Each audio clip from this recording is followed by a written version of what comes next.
Vamos a dar inicio a nuestro análisis de este 25 de marzo del año 2015.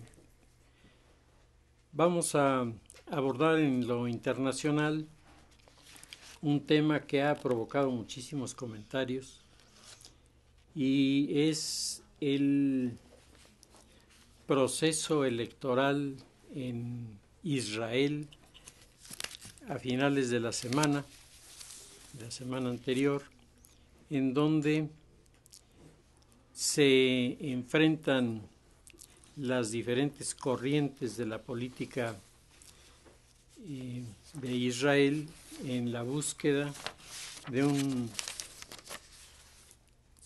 sistema de gobierno que está muy protestado porque el líder del partido Likud, que es uno de los candidatos, Herzog es el líder de la Unión Sionista. Por lo que se refiere a Netanyahu, los israelíes se han expresado de él en las últimas semanas diciendo: es el peor primer ministro que hemos tenido en la historia. Y la pregunta es entonces, ¿por qué lo volvieron a elegir? ¿Por qué vuelve a ganar? Y además con un cierto margen de ventaja que habla de que un sector de la población importante votó por él. El espectro político de Israel en su Knesset, como se llama el parlamento en este país, nos muestra una pluralidad que difícilmente podría expresar gobernabilidad en otras partes. Los israelíes discuten entre sí con una enorme fuerza, pero a la hora de lograr consensos o buscar consensos hay tradicionalmente respuestas. El proceso electoral había sido manejado en los medios internacionales de comunicación como uno de los acontecimientos más importantes del Medio Oriente, porque Netanyahu ha chocado con el gobierno de Barack Obama en Estados Unidos. Barack Obama no le ha dado su respaldo, le ha impuesto un proyecto que se llama hoja de ruta para buscar ampliar el territorio de Palestina y sacar de Palestina a los israelíes, respetando la autonomía de este territorio. Entonces, ahí hay puntos de desacuerdo que van desde la formación del nuevo Estado palestino hasta la aparición de partidos políticos que vienen presentándose cada vez más radicalizados. El Knesset, el Parlamento, presenta el siguiente cuadro al día de hoy con las elecciones ya cubiertas y presentadas delante de la sociedad.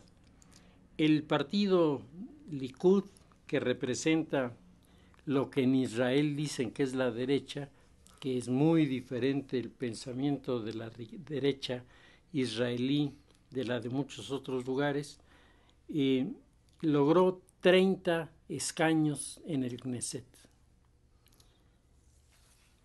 Con estos 30 escaños, el Likud tiene necesariamente que negociar con sus adversarios para poder formar mayoría en las votaciones y poder sacar adelante sus proyectos.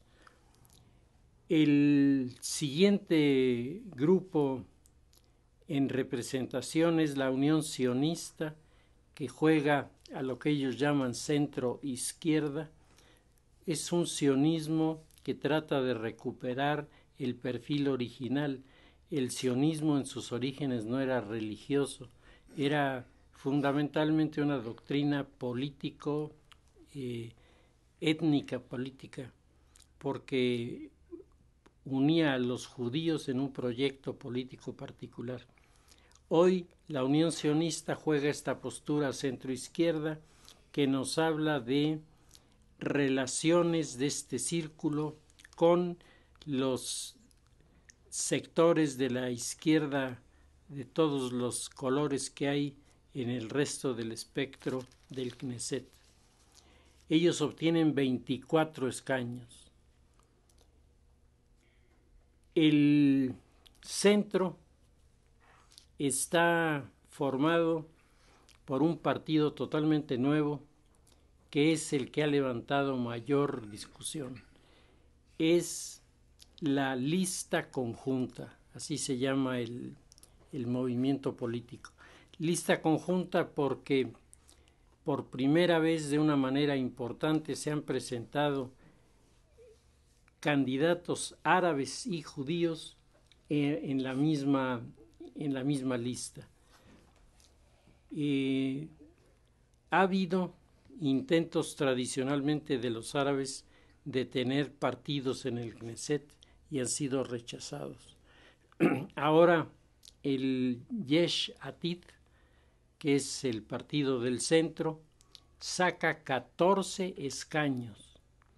Es decir, que el Likud con el Yesh Atid tendrían 44 puntos, lo que los acercaría con alguno de los chicos a afianzar las mayorías para gobernar.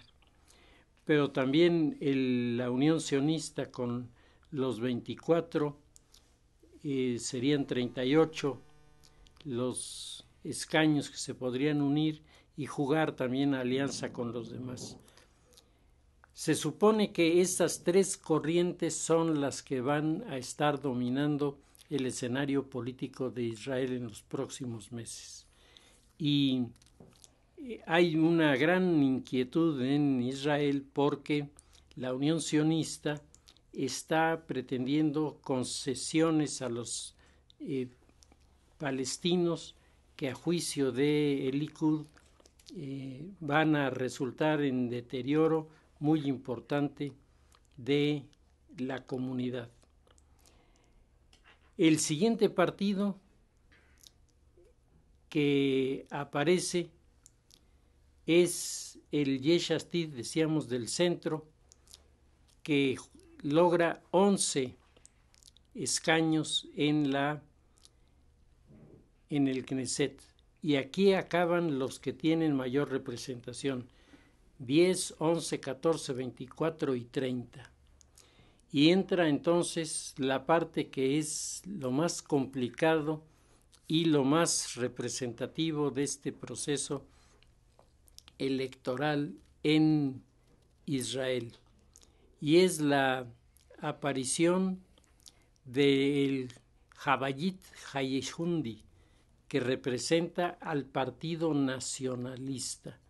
El Partido Nacionalista está integrado por judíos que defienden que pueden ser representantes en el Knesset cualquiera que haya nacido, por eso son nacionalistas, que haya nacido en el territorio. Y esto es un mensaje directo a los musulmanes residentes en Israel para decir: ustedes organícense y participen y nosotros los respaldamos. Este partido tiene 8 escaños en el Parlamento. Con 7 escaños está uno de los partidos más difíciles para tratar, el partido religioso sefardí, llamado Shas. El Shas exige que el gobierno de Israel defienda ante las Naciones Unidas y defienda sobre todo en el Medio Oriente lo que está dicho en la Biblia respecto del territorio de Israel.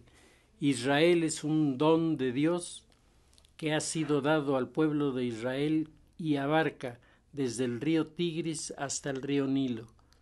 Entonces ellos dicen que esto les corresponde por derecho divino y que no están dispuestos a negociarlo. El grupo es un grupo que representa a los judíos sefardíes, es decir, a los judíos de habla española, los que salieron de España y de Portugal y al final de las guerras de la monarquía española contra los moros, expulsaron también a los judíos, y estos son descendientes de esa línea religiosa sefardí. Ellos tienen 6 escaños en el Parlamento. Luego está el grupo que dice que el territorio de Israel es la casa del sionismo y que aquí pueden quedar cobijados todos con una condición: que estén en contra de la presencia de los musulmanes en el Knesset. Este grupo, que es partidario de la teoría de la extrema derecha de todo para mí, nada para nadie más, yo gano y ustedes pierden, este partido recibe el nombre de Israel Nuestra Casa y tienen 6 representantes. Y viene finalmente la izquierda, que es el grupo israelí directamente relacionado con los musulmanes, los que han provocado la aparición de este partido de la lista conjunta, los que están tratando de acercar a los musulmanes, y esto ha sido la base de la campaña de Netanyahu. Netanyahu le avisó al pueblo de Israel: si ustedes votan por la izquierda, si ustedes votan por Meretz, que es el movimiento de izquierda, ustedes estarán entregándole el territorio de Israel a los musulmanes, porque Meretz piensa que el tema religioso no debe ser considerado dentro del Knesset como un signo de identidad. Pues el tema es un tema terriblemente complicado y ha sido publicado en el territorio de Israel un libro de un judío, Amos Oz, titulado Contra el fanatismo, en el que este autor le va a la mano tanto a los sionistas radicales como a los religiosos radicales y a los musulmanes radicales, y explica que la única forma de entenderse en los territorios del Oriente Medio es a través de una idea de negociación que busque que todos salgan beneficiados. La historia de las jefaturas de gobierno y los secretarios de Relaciones Exteriores en Israel comienza en el año de 1947, cuando asume la presidencia, el primer ministro de Israel en el primer Knesset que se formó fue David Ben Gurión, que es el fundador del Estado de Israel y que mantendrá 12 años el poder en su dirección. David Ben Gurión era un hombre de un discurso doble. En las conferencias en las que participaba en Europa y en donde tocaban el tema de los musulmanes y los israelíes, la reacción de David Ben Gurión era: bienvenidos los musulmanes, muy bien nos llevamos ellos y nosotros, y entre todos constituimos una nación que va a crecer. En el territorio de Israel el asunto cambiaba. Allí alentaba a los grupos radicales a echar fuera a los palestinos y a los musulmanes para impedir que el territorio de Israel tuviera habitantes que no fueran de su interés religioso y étnico. Llevó como ministro de Relaciones a una mujer sorprendente, a Golda Meir. Golda Meir, inmigrante de primera generación en el Estado de Israel, Golda Meir será la mujer identificada como más extremista y radical en el territorio de Israel. Pero en el puesto de ministro de Relaciones Exteriores, Golda Meir fue una negociadora sensacional. Golda Meir establece en plena guerra con los árabes un acuerdo con el rey de Jordania, como se llamaba entonces, de Transjordania, el emir Hussein, que había sido premiado por Inglaterra por su colaboración, entregándole el desierto que existía detrás del río del Jordán. Y allí estaba comenzando a crecer una población que hoy es una población muy importante. En sus orígenes era un pueblecito que se estaba apenas formando.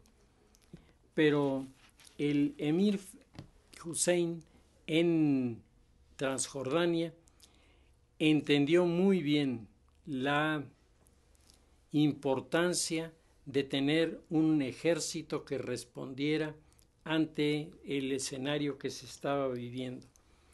Apoyado por Inglaterra, es aliado de Inglaterra, funda la Legión Transjordana. Esta Legión de Transjordania es el cuerpo militar más disciplinado, preparado y mejor armado de todo el Medio Oriente después de Israel.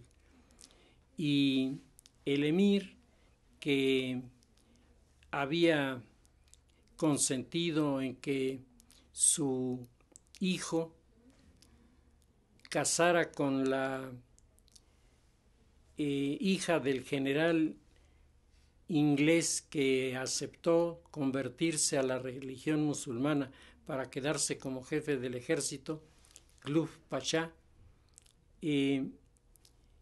la dama en cuestión ayudó muchísimo a atemperar relaciones que estaban muy rasposas en ese momento. Cuando se firma en secreto el primer pacto entre musulmanes e israelíes, Golda Meir está presente con el emir de Transjordania, que acude al día siguiente al territorio de Palestina, el territorio de Israel, para irse a rezar a la mezquita del Domo Dorado, que es el lugar sagrado de los musulmanes, en el lugar en donde la tradición musulmana sostiene que Mahoma voló al cielo con todo y su caballo desde ese lugar. Cuando el emir estaba subiendo las escaleras para entrar en la mezquita, un francotirador le dio de balazos y lo mató. Desde entonces hasta la fecha, todos los intentos de negociación han acabado con problemas. Todos los intentos de negociación han sido saboteados, ya sea por un grupo, ya sea por otro. Un poco más adelante llegará a ser primer ministro de Israel Menachem Begin. Menachem Begin había sido el líder del grupo terrorista de israelíes que habían puesto bombas en Jerusalén en la época de la ocupación británica. Menachem Begin había colocado las bombas en el Hotel David, en donde estaba alojado el Estado Mayor de los británicos, causando un destrozo monumental en el edificio y una gran cantidad de pérdidas humanas. Pero Menachem Begin tiene un buen ministro de Relaciones que se acerca en Campo David a hablar con el presidente norteamericano, y el presidente norteamericano convoca de un lado al egipcio Anwar el-Sadat y del otro lado a Menachem Begin, y los hace firmar un acuerdo de paz. Este es el primer acuerdo de paz que apareció en público y que se conoce como los acuerdos de Campo David. Como todos saben, a las pocas semanas de haberse firmado el documento, en un desfile militar en la ciudad del Cairo, el presidente Anwar el-Sadat estaba en la tribuna de honor y de repente de uno de los vehículos que estaba desfilando se bajaron los que iban en el vehículo, se fueron sobre los que estaban en el presidium, mataron a todos y ahí mataron a Anwar el-Sadat.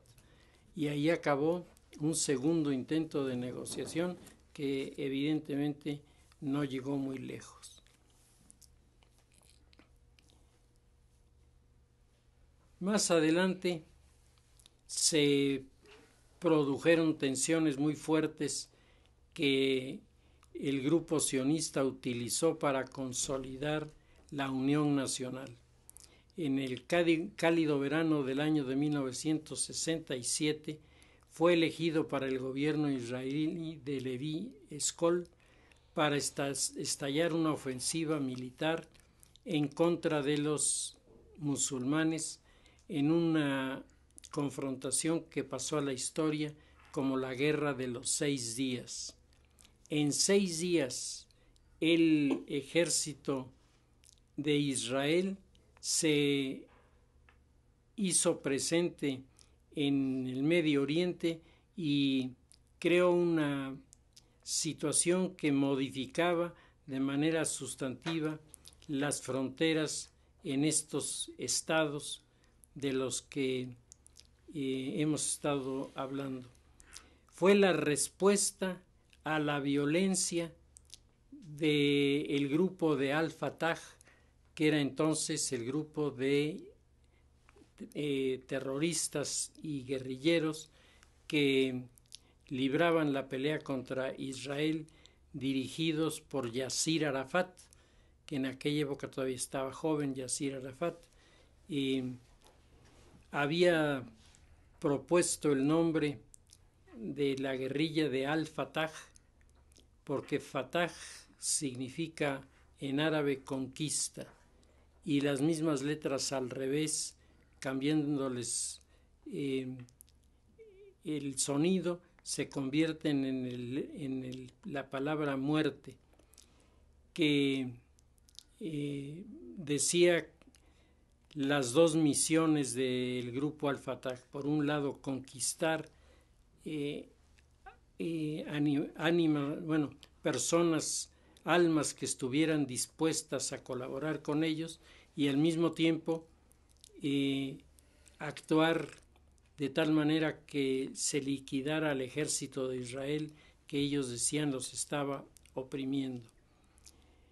En la guerra de los 6 días, Siria, Jordania y Egipto habían venido auspiciando los ataques del grupo Al-Fatah, y entonces Israel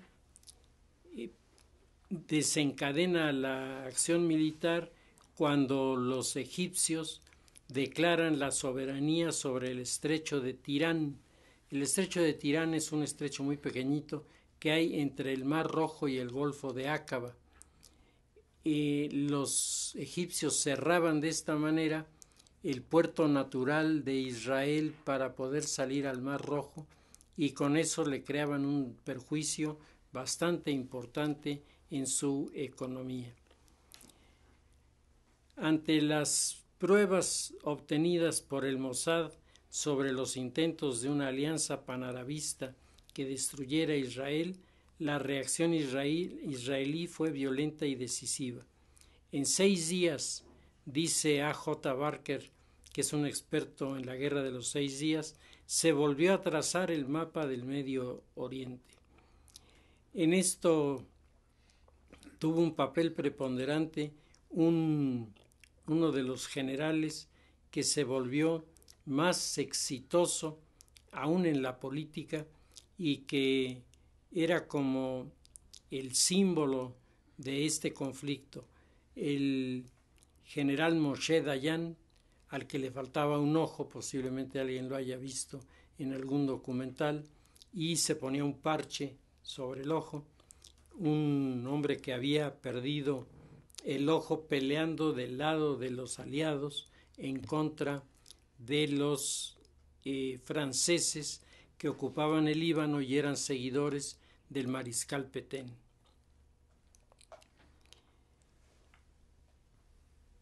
El reportero francés Jean Lartegui, de quien en alguna ocasión hablamos cuando tocábamos el tema de Vietnam, Jean Lartegui es un hombre que había sido primero paracaidista del ejército francés en Indochina y después rompe con el cuerpo de paracaidistas y se dedica al periodismo, y como periodista da el salto a escritor, y los bestsellers de aquella época fueron escritos precisamente por Lartegui, que es un conocedor muy profundo de estos temas.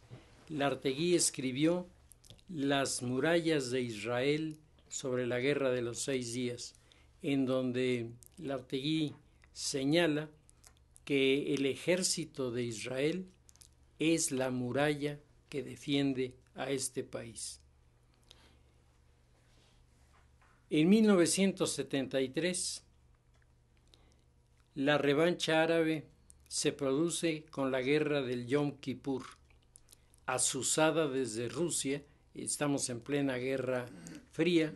Los rusos empujan a los islámicos en contra de Israel y los israelíes son sorprendidos en el ataque porque además escogen la fiesta religiosa más importante de Israel para atacar.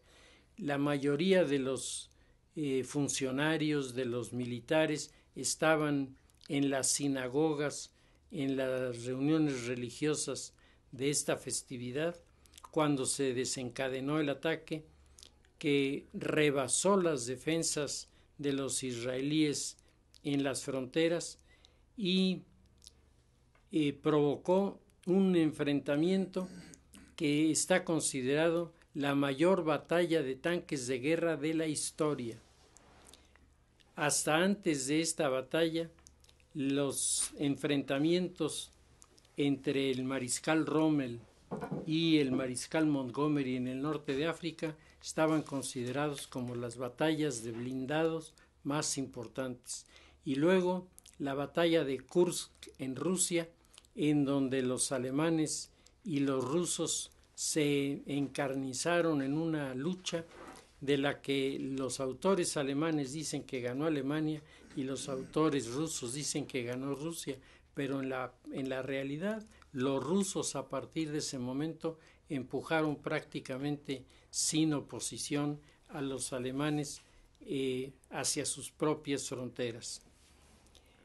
En la batalla de Israel contra sus adversarios, Israel desplegó para defenderse 1.500 tanques y Egipto envió para atacar a Israel 1.500 tanques y Siria envió 1.300 vehículos blindados, sumando esto mucho más carros blindados de lo que en la batalla del Alamein Rommel había empleado en la confrontación con Montgomery. Rommel peleó con 600 tanques la batalla de El Alamein, mientras Montgomery utilizaba 1.350 tanques a su favor. En esta lucha del Yom Kippur, en la guerra del Yom Kippur, el presidente Nixon de los Estados Unidos, entrevistado por Golda Meir, acepta respaldar al Estado de Israel y finalmente, con un apoyo aéreo de los Estados Unidos, se logró frenar la ofensiva de el Yom Kippur, y de ahí en adelante los musulmanes no han vuelto a intentar otra acción conjunta como entonces. Los servicios de inteligencia del Estado de Israel, la Mossad, presentaron unas grabaciones de conversaciones entre Gamal Abdel Nasser, que era el líder de Egipto, con el rey Hussein de Jordania. Y entonces a los israelíes les pareció simpático el inventar una cancioncita que se hizo famosísima en el Medio Oriente en aquella época, en donde sonaba un teléfono y se oían las voces simuladas de Hussein y de Nasser diciendo aló, aló Nasser, aló, aló Hussein. Y bueno, esto fue verdaderamente apoteótico en el Medio Oriente. Vino después la jefatura de Estado de Shimon Peres, que es de los ministros el más interesado en buscar espacios y acuerdos de solución.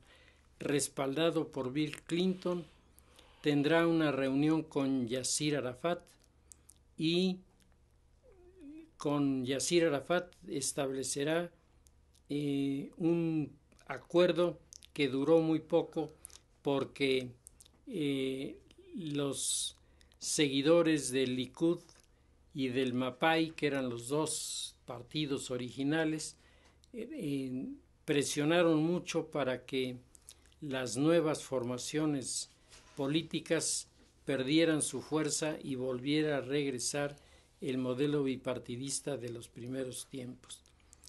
Shimon Peres deja un testimonio muy interesante. Es un libro que se llama El Nuevo Oriente Medio, The New Middle East, y en este libro él va relatando cuál es primero su experiencia en la búsqueda de la paz y luego cuáles son sus ideas de cómo debe operar esto. El 20 de agosto de 1993 se firmó el Acuerdo de Oslo entre Shimon Peres y el grupo de Yasir Arafat, acuerdo que tampoco fue respetado. Menachem Begin había fracasado siendo él el líder de la facción radical.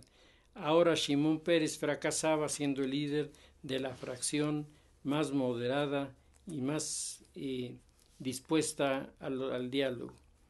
Pero dice en su libro Shimon Peres que Heráclito, un filósofo presocrático que es muy famoso porque el hombre tenía muy buena idea de lo que es la política y de lo que es la sociedad, Heráclito decía que un hombre tenía el deber de cambiar las realidades, de hacer que las cosas fueran diferentes.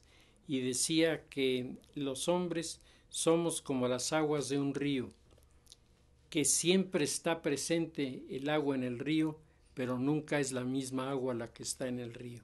Y si así vamos pasando unos y vienen otros, y cada quien tiene que hacer su presentación ante la historia.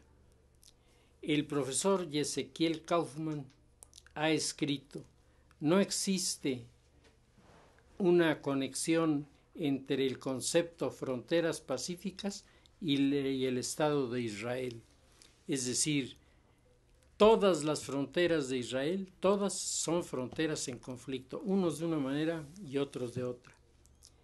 Para muchos, Benjamín Netanyahu, el peor ministro de Israel en toda su historia, tiene una acertada campaña en la búsqueda del puesto político, porque él está aprovechando en su favor el miedo de la sociedad civil en Israel frente al mundo musulmán. Dice el general Meir Dagan, ex jefe de la Mossad, que el miedo es uno de los factores que influye más en la política. A pesar de sus defectos y sus fallas, la mayoría de los israelíes están de acuerdo en el argumento de que un Estado pequeño, rodeado de actores no estables y por lo tanto incontrolables como Hamas, Hezbollah y el Estado Islámico, no puede permitirse unas elecciones en las que los criterios para lanzar a un candidato sean programas de acción social, programas económicos. Esto no sirve si no va acompañado de un plan específico para defender la vulnerabilidad de las fronteras. Los árabes, dice Netanyahu, acuden a votar en autobuses alquilados por la izquierda israelí, que los lleva para que voten y para que se reduzca el espacio del Likud. Dice, y esto lo hace la izquierda porque la izquierda israelí olvida que ni la OLP ni jamás han aceptado nunca las propuestas de paz de la izquierda israelí. Es decir, parecen no haber aprendido de que por allí no van a llegar muy lejos. Las fuerzas políticas de Israel tienen que asimilar el hecho de que las ilusiones y promesas de la paz tropiezan con una realidad violenta e intolerante, acelerada en los acontecimientos de la región por el terrorismo y por los fenómenos de la primavera árabe. Pues la lección del Estado de Israel es que la pluralidad del Estado en este momento se convierte en un elemento que dificulta la defensa que se pretende hacer de la identidad, porque naturalmente los seguidores de los diferentes partidos comienzan a sentirse más motivados por el partido que por estas visiones nacionales como el Likud y el Mapai manejaban anteriormente. Pues veremos en qué desemboca finalmente este escenario que ha tenido estos cambios tan significativos.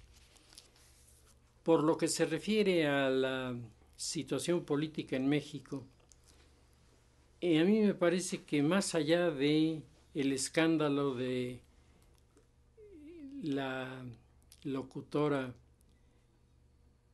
que sigue reclamando a los cuatro vientos el ser la víctima de la libertad de prensa, y al margen de este tema que ya en algunos puntos ha caído casi en artículos grotescos, me parece que hay un tema que ha sido invocado por Cuauhtémoc Cárdenas en las últimas dos reuniones que ha tenido. Cuauhtémoc Cárdenas está convocando a la creación de una nueva constitución y crear nuevas instituciones políticas que respondan a los requerimientos de una sociedad que está harta de los políticos y sus escándalos y de el cinismo de los políticos que tienen todo en su contra y siguen haciendo las cosas cada vez peor, creando una animadversión que va a perjudicar muchísimo el proceso democrático en nuestro país. Hemos comentado en más de una ocasión que la verdadera tragedia política de nuestro país consiste en la falta de educación política del pueblo. La gente no sabe lo que es la democracia. La gente es convocada a votar y va a votar porque la presionan, porque la compran, porque alguien lo induce, pero no por su propia cuenta. La gente no ha acabado de entender los alcances de ir a depositar una boleta en una urna y siguen poniendo todos los peros del universo para el día de las elecciones no presentarse a votar. Cuauhtémoc Cárdenas, que ha dejado el PRD, pero no ha incursionado en un acercamiento con Andrés Manuel López Obrador, está llamando a esta reunión en donde, acompañado por Porfirio Muñoz Ledo, a quien se ve ya muy acabado y muy enfermo, Cuauhtémoc Cárdenas dice que las fuerzas progresistas, entiéndase la izquierda, tienen el deber de resolver los problemas de la sociedad que ya ha perdido el encanto por la democracia y que para eso tiene que haber una nueva constitución. Hace ya un largo tiempo que el tema de la nueva constitución se ha venido manejando. Llama la atención que sea la izquierda la que tenga esta intención, cuando debería ser una intención de todos, debería ser una intención de los ciudadanos, que nos damos cuenta que nuestro sistema se tambalea y nuestro sistema se vuelve tan vulnerable precisamente por las fallas de la Constitución o por los elementos no incorporados a la Constitución desde la primera hora y que hoy es sumamente difícil el poderlos aplicar en el derecho constitucional. Tenemos un problema muy serio con el Estado. Tenemos un Estado en mal estado. Tenemos a personas que debaten y discuten sobre qué cosa es el Estado, tema que debería ser puesto por escrito en la Constitución mexicana para señalar cuando se habla del Estado a quién se refiere, porque se habla del Estado en unas cuantas ocasiones en la Constitución y más de 100 veces se habla de la figura del presidente, lo que da la impresión, no que la Constitución lo diga, pero da la impresión de que la Constitución implícitamente está diciendo que el Estado es el presidente. Y ahí resulta comprensible esta gigantesca campaña de las redes sociales para pegarle al presidente con todo lo que tienen a mano, porque ellos saben que si la presidencia de la República en este momento en México se rompiera debido a su fragilidad, la alternativa del país sería acogerse a la gente de izquierda que desde la calle brincaría a las posiciones de poder sin necesidad de pasar por la prueba de las urnas electorales. Por otro lado, esto vuelve a poner sobre la mesa uno de los temas sobre los que no se ha hablado en las investigaciones históricas lo suficiente. La Constitución de México de 1917 es una constitución elaborada por tres grandes grupos: el grupo de los socialistas, el grupo de los liberales y la masonería, y el grupo de los anarquistas. Y ustedes pueden ver en los diálogos de Querétaro, donde se hizo la reunión para votar la Constitución, ustedes leyendo las intervenciones de los diputados, las cosas que ahí se decían, pues uno se da cuenta de que no había más representantes que los de la revolución, y todos los demás se quedaban afuera. Es más, el mismo día que se inicia la reunión en Querétaro, el orador que da por iniciado el tema de la discusión por la Constitución anuncia que ahí están los representantes de las fuerzas revolucionarias y nadie más. Y esto para una Constitución es ilegítimo, porque la Constitución debe representar a todos, no solo a los representantes de una facción.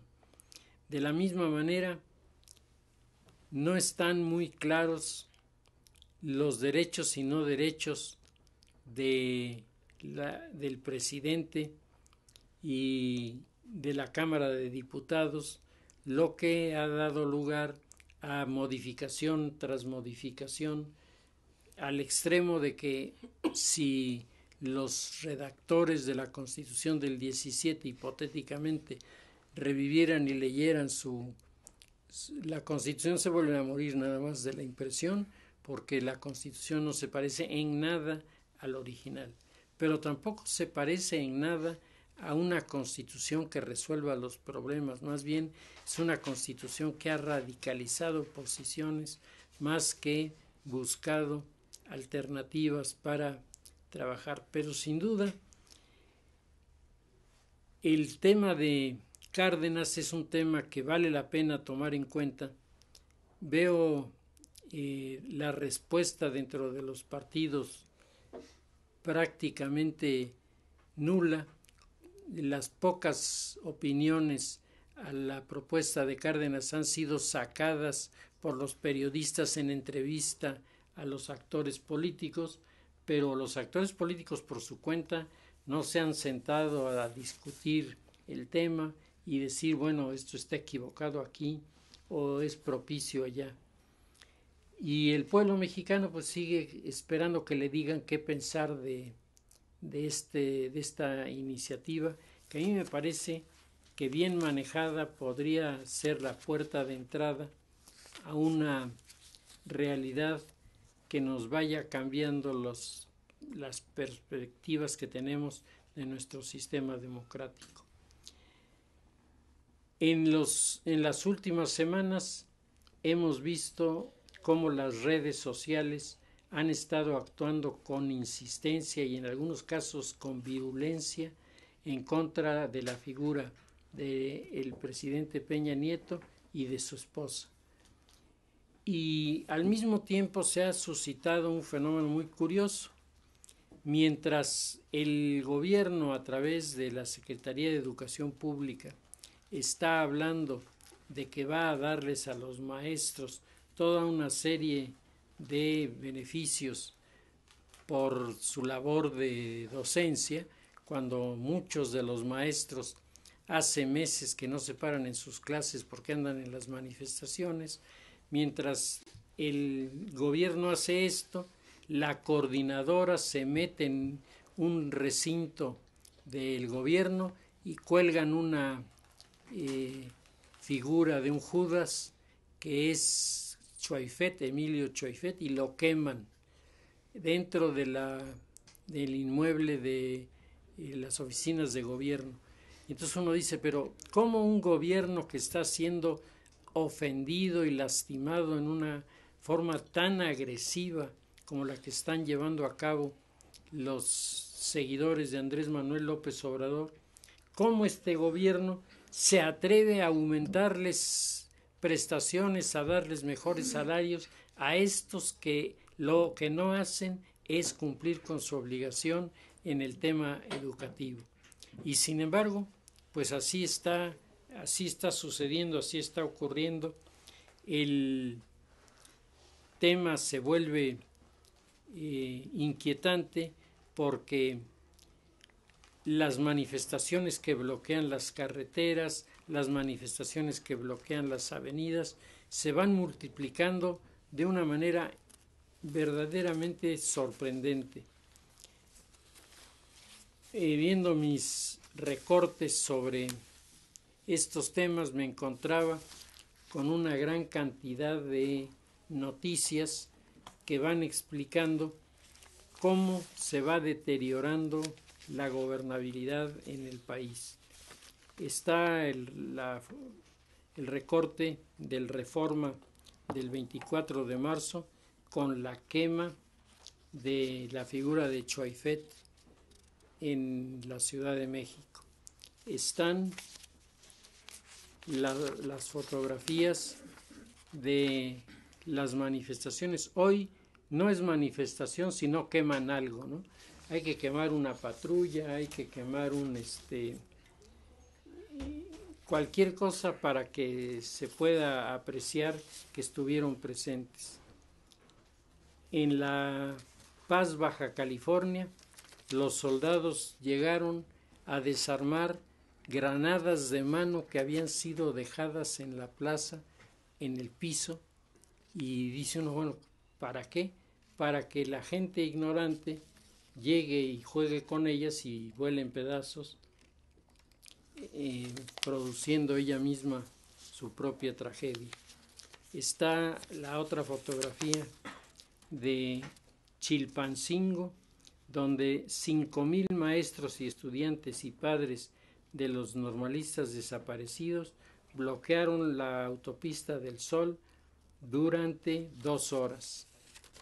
El gobierno había anunciado que no permitiría estos bloqueos y los bloqueos se dieron, y todo esto va disminuyendo la gobernabilidad, creando toda una serie de distorsiones que particularmente los que no saben de política pues se van asustando, se van atemorizando de ver los balazos,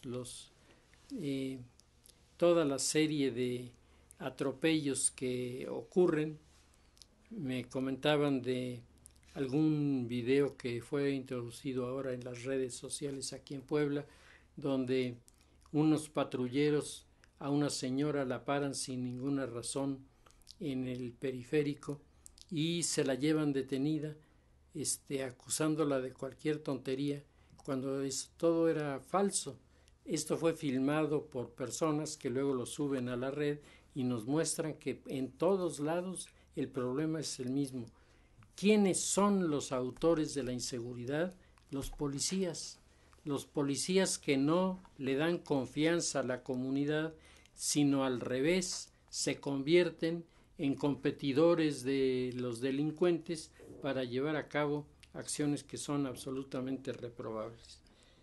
Pues esperamos en esta semana que el tema de Carmen Aristegui finalmente encuentre alguna solución y que podamos comenzar a revisar los procesos electorales que se preparan en este país para dentro de muy poco tiempo y que van a configurar uno de los procesos electorales más importantes de los últimos tiempos por todas las implicaciones que esto tiene, tanto en el orden de la gubernatura aquí en Puebla como incluso de las posibles candidaturas a futuro para la presidencia de parte de gobernadores de diversos estados de nuestro país. Pues si les parece lo dejamos ahí y deseándoles felices Pascuas. Nos vemos hasta la semana posterior a la Pascua. Muchas gracias.